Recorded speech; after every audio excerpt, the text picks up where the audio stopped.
With his national team, he finishes those chances, and yet we've talked about his failure to do so at the club level with Liverpool. But was it the moment, Nige? Was it just a frustration? Was it trying to do too much? It was a bad night. It was a bad night. Maybe there might be an element of trying too hard, knowing what's at stake, wanting to get to the final because of the talent that they have.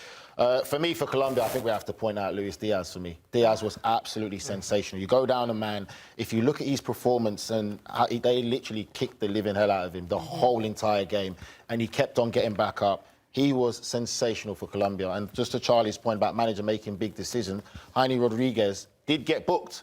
The manager didn't hesitate to take him off because he knows what's at stake, and it's making the right tactical changes in moments of the game, because they were hanging on. Brings on another defender, sees the game out, but the commitment, the determination, I'll probably say the belief in this Colombia team that they can really achieve something special is the biggest thing people need to pay attention to. But Diaz, I think, is putting his stake up there to say, I'm one of the best players in world football. Yeah, talk about being up for it. He has been up for it this entire tournament. I mentioned it before, but now 28 matches unbeaten for this Colombia side. How do you like their chances against Argentina in the final? Well, boy, make it 29 against an Argentinian side, defending champions. This is not going to be easy, but how can you argue with what Nestor Lorenzo has done with this side? I mean, he's pushed all the right buttons, pulling all the right strings. They're confident. They feel good about themselves. They look like they don't have a problem in the world, and they can battle with anyone. It's a Colombian side that, through the years, was always trying to play really attractive soccer. Uruguay was the team that always had the edge with regards to battling teams all the time. Argentina has that in them as well. But last night, Suze, they were up for just as much of the battling. And I don't know if your friends have blown you up like mine have, who are pretty much either European-centric or EPL-centric.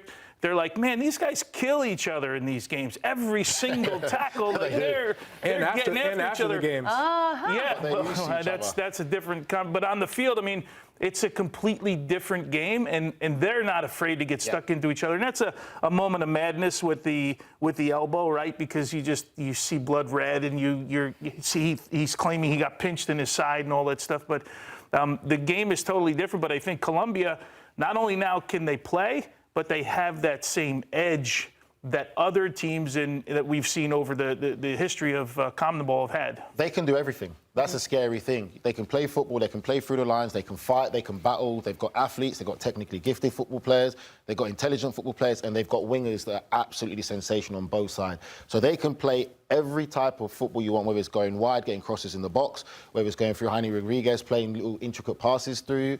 They've got the young striker coming through, the one at Aston Villa, who came from Chicago. I forgot his name again now. John Duran. Duran, yes, Duran. He's another one that's coming through in talent. It really is great to watch. And I think for me, when you look at their record, they haven't gone unbeaten in playing Mickey Mouse teams. Yeah. They also beat Spain, who were in the European final as well, before the Euro started in England in a friendly. And they've beaten some big teams, so they're serious about what it's just a tremendous run. But unfortunately, the result last night was overshadowed by what happened after the match finished. Some really, really ugly scenes at Bank of America Stadium as the Uruguay players went into the stands. The Colombia fans were taunting some of the Uruguay fans as well as their families, which then prompted some of the players to go in, and punches were thrown. This is a video from Lloyd Sam, who was there. He lives in Charlotte. So I think he's hiding right there. I think he was at this match, but you can see how contentious it was. And Darwin Nunez just losing his head. But apparently, the Colombia fans were harassing the families of the Uruguayan players. And for me, this is, I can look at this situation and forgive a Darwin Nunez, because when it comes to family, you do not mess. And this is problematic of a lack of security. Where is the security? This cannot happen. For me, listen, I 1,000% back Darwin Nunez, and he's a better man than me. I mean, there is a video of him after this holding his son. You can see how shook he is. There it is. And there was a video. I mean, he's visibly shaking. He was crying. I mean, that's great that by the teammates embracing just to show what's the... If your family is being threatened, I mean... I'm Oh. sorry, but You would have seen me in cuffs coming out of there. Trust me, because 100%. someone's getting seriously hurt. Guys, It's that wasn't there simple. recently, was it Eric Dyer? Who went Eric to- Dyer went into the side, but there's something that happened in Europe with West Ham. West Ham fans, similar situation where the West Ham players' family were there. And the then one fan some was- fans was trying to attack him, but then there was West Ham fans who were defending the family. But the was West Ham weird. fans Who was were the cut. one West Ham fan that was? I can't remember his name, but there was basically some West Ham fans were protecting the family, and it got a bit physical. But they basically went into the whole football hooliganism kind of thing, and not something that obviously you want to talk about. But they were protecting the family, No. and I think for families, this shouldn't happen. The infrastructure needs to be better. The security needs to be better. I mean, these are, you said it, Tony, when these teams compete, especially these South American teams, like it gets fierce. It is a fierce competition. And there needs to be better security in I'll place. just say this, Sue, quickly. For me, there's certain games where my family wanted to come, and I'll Yeah, be like, you said you're no. not coming, stay on. Can you It's imagine that going simple. to a game There's certain games.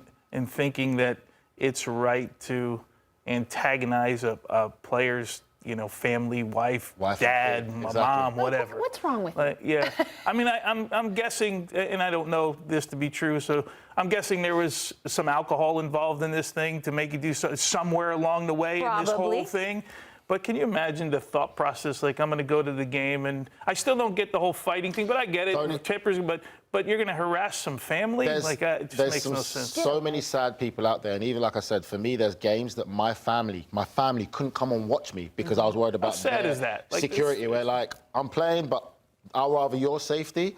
Don't come, because there's elements of whether it's the race that plays a part, but there's certain parts where you just won't let your family come.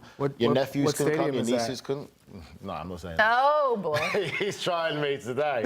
He is trying me today, but no.